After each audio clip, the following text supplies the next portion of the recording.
What's the meaning of ambassadress?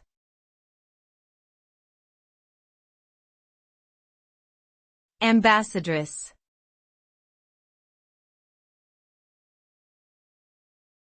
Ambassadress.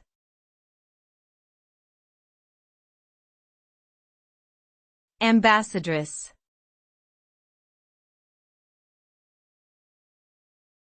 Ambassadress.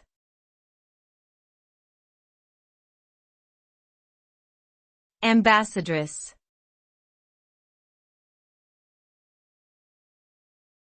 Ambassadress is a term used to refer to a female ambassador, someone who represents their country in a diplomatic role in a foreign land.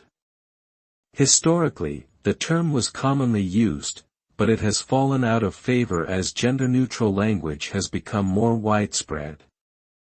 While some still use ambassadress as a gender-specific alternative to ambassador, many people now prefer to simply use ambassador for both male and female diplomats.